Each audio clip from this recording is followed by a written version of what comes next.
হয়েছে মিঠি? খুব ভালো।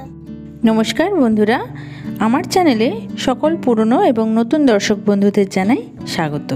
আজ আমি আপনাদের জন্য নিয়ে এসেছি পোড়া চিকেনের একটা সুন্দর ইউনিক রেসিপি, যেটা আমি আমার নিজের তরফ থেকে বানিয়েছি এবং এর নামকরণটাও আমি করেছি। এই রেসিপিটার নাম দিয়েছি পোড়ামুখী চিকেন। শুনতে হাস্যকর লাগলেও এই রেসিপিটা কিন্তু ততটাই সুন্দর অন্যান্য চিকেন রেসিপির মতোই। আশা করছি আজকের রেসিপিটা আপনাদের মনে জায়গা করে নিতে পারবে। প্রথমে আমি নিয়ে নিয়েছি 500 গ্রাম হাড় সমেত মুরগির মাংস। মুরগির মাংসটা খুব ভালো করে ধুয়ে পরিষ্কার করে জল ঝরিয়ে নিয়েছি। এরপর মাংসটাকে আমি ম্যারিনেট করব। তার জন্য এর মধ্যে প্রথমে আমি দিয়ে দিচ্ছি 1 টিস্পুন পাতিলেবুর রস, আপনারা চাইলে ভিনিগার ইউজ করতে পারেন। দিচ্ছি সামান্য একটু হলুদ গুঁড়ো, দিচ্ছি স্বাদ মতো নুন, দিচ্ছি 1 টিস্পুন কালো গোলমরিচ গুঁড়ো, দিচ্ছি 1 টেবিল স্পুন চিকেন তন্দুরি মশলা। বন্ধুরা, এই মশলাটা আপনারা যে কোনো মুদিখানা দোকানে বা মশলার দোকানে পেয়ে যাবেন। আর দিচ্ছি 1 টেবিল স্পুন রিফাইন্ড অয়েল। সব জিনিসটা এবার ভালো করে হাত দিয়ে আমি মিক্স করে নিচ্ছি। মাংসটা ভালো করে আমাকে মাখিয়ে নিতে হবে। মাংসটা মাখানো হয়ে গেলে এবার এটাকে ঢাকা দিয়ে রেখে দেবো আধ ঘন্টা। মাংসটাকে ম্যারিনেশনে রেখে আমি মাংস রান্নার অন্যান্য উপকরণগুলো রেডি করে নিয়েছি। দেখতেই পাচ্ছেন এখানে আমি সবকটা উপকরণ রেডি করে রেখেছি। দেখুন, মাংসটা অনেকটা সময় ধরে আমি ম্যারিনেশনে রেখে দিয়েছিলাম। আমার অলরেডি আধ ঘন্টা হয়ে গেছে। তো আপনাদের দেখিয়ে দিই, এখানে আমি 3 রকম বেল পেপার নিয়েছি, অর্থাৎ ক্যাপসিকাম, হলুদ, রেড এবং গ্রিন কালারের। আপনারা যদি 3 রকম কালার না পান, 1 রকম কি 2 রকম কালার দিয়ে করতে পারেন। পেঁয়াজ এখানে আমি স্লাইস করে কেটে নিয়েছি, একদম সরু সরু করে। যতটা পারবেন সরু সরু করে কাটার চেষ্টা করবেন। আর নিয়েছি এখানে আমি আদা, রসুন এবং 2টো কাঁচা লঙ্কা একসাথে বাটা। তো এগুলো আমার উপকরণ রেডি হয়ে গেছে রান্না করার জন্য। আর একটা লাগছে, যেটা হচ্ছে আলু। আলুটা অপশনাল, আমি এখানে ইউজ করেছি, আপনারা চাইলে নাও করতে পারেন। আলু আমি ভালো করে নুন আর হলুদ মাখিয়ে তেলে ভেজে রেখে দিয়েছি। এবার একটা শিকের মধ্যে মাংসের পিসগুলোকে এইভাবে গেঁথে নিয়ে আমি পুড়িয়ে নিচ্ছি ভালো করে, যাতে এর মধ্যে একটা সুন্দর স্মোকি ফ্লেভার আসে। তো এইভাবে আমি দেখুন গ্যাস ওভেনের মধ্যেই একটা শিকের মধ্যে মাংসগুলোকে গেঁথে নিয়ে পুড়িয়ে নিচ্ছি। তো আপনাদের কাছে যদি এরকম শিক না থাকে, তখন আপনারা অন্যভাবেও পুড়িয়ে নিতে পারেন, সেটাও দেখিয়ে দিচ্ছি। তো মাংসগুলো আমার ভালো করে পোড়ানো হয়ে গেছে, দেখে নিন।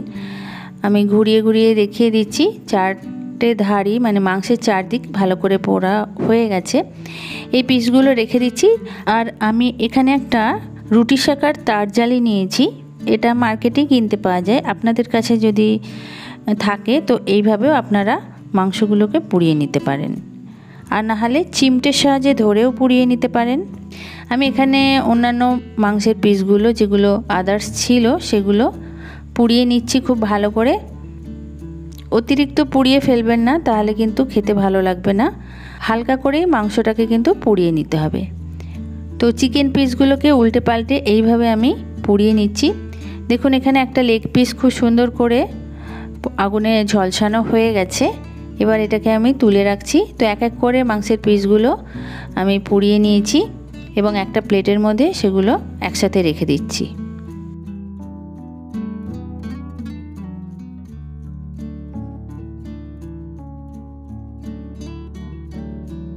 সবকটা মাংসের পিস এক এক করে আমার পোড়ানো হয়ে গেছে। এবার আমি রান্নাটা শুরু করব। গ্যাস ওভেনে প্রথমে একটা প্যান বসিয়ে নিয়ে প্যানটা হালকা গরম করে নিয়েছি। এর মধ্যে দিয়ে দিলাম 4 টেবিল স্পুন রিফাইন্ড অয়েল। আর দিচ্ছি একটা তেজপাতা, যেটা ছিঁড়ে দিলাম। দিচ্ছি একটা গোটা শুকনো লঙ্কা, সামান্য একটু গোটা জিরে, 2টো দারচিনির টুকরো, 2টো এলাচের টুকরো যেটা থেতো করে নিয়েছি, কয়েক টুকরো লবঙ্গ আর একটা জয়িত্রী। এটা আমি ফোড়ন হিসাবে এখানে এগুলো ইউজ করলাম। তেলের মধ্যে ফোড়নগুলো একটু নাড়াচাড়া করে দেওয়ার পর এর মধ্যে দিয়ে দিচ্ছি 1 teaspoon Kashmiri red chilli powder, যাতে আমার মাংসের কালারটা খুব সুন্দর লাল আসে। তো তেলের মধ্যে এটা ইউজ করবেন। আর যে কুচনো পেঁয়াজগুলো ছিল স্লাইস করে কাটা, সেগুলো এর মধ্যে এবার আমি দিয়ে দিচ্ছি। এখানে আমি 3টে মিডিয়াম সাইজের পেঁয়াজ কুচিয়ে নিয়েছি। পেঁয়াজগুলো তেলের মধ্যে ভালো করে নেড়ে চেড়ে ফ্রাই করে নিচ্ছি। এবার একটু ঢাকা দিয়ে রাখছি জাস্ট 2 মিনিটের জন্য, যাতে পেঁয়াজগুলো একটু হালকা বাদামি কালার হয় এবং নরম হয়ে আসে। তো 2 মিনিট বাদে ঢাকনা খুলে নিয়েছি, আবারও একটু নাড়াচাড়া করে নিচ্ছি পেঁয়াজগুলোকে। এরপর এর মধ্যে দিয়ে দিচ্ছি একটা মাঝারি সাইজের কুচনো টমেটো। টমেটোটা না থাকলে আপনারা টমেটো সস ইউজ করতে পারেন। একটু টমেটোটা নরম করার জন্য আবারও একটু চাপা দিয়ে দিচ্ছি 2 মিনিটের জন্য।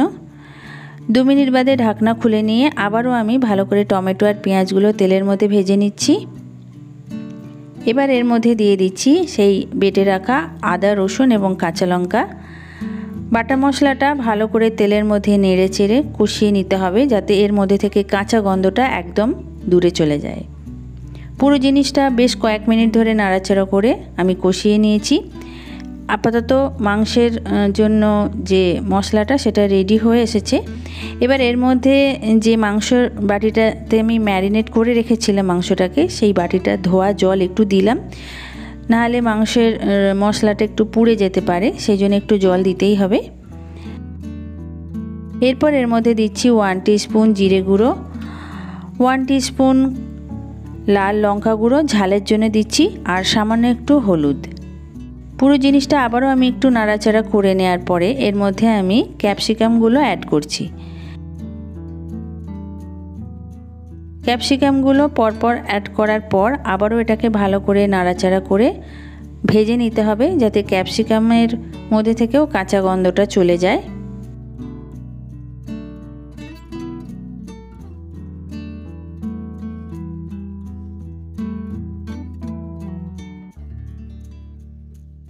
একটু নাড়াচাড়া করার পর এর মধ্যে আমি অ্যাড করলাম 2 টেবিল স্পুন ফ্যাটানো টক দই। টক দইটা দেওয়ার সাথে সাথে কিন্তু খুব ভালো করে নাড়বেন, নাহলে টক দইটা কিন্তু ফেটে যেতে পারে। আর গ্যাসের ফ্লেমটা অবশ্যই লোতে রেখে তবেই টক দইটা দেবেন।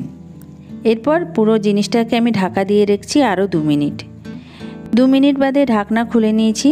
দেখুন মাংসের যে মশলাটা সেটা থেকে সম্পূর্ণরূপে তেল ছেড়ে গেছে, দইটাও খুব ভালোভাবে মিক্স হয়ে গেছে। এবার এর মধ্যে পোড়া মাংসের টুকরোগুলোকে আমি দিয়ে দিচ্ছি এক এক করে।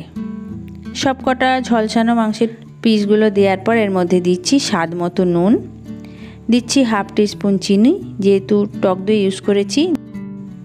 দিচ্ছি 1/2 টিস্পুন গরম মশলা পাউডার।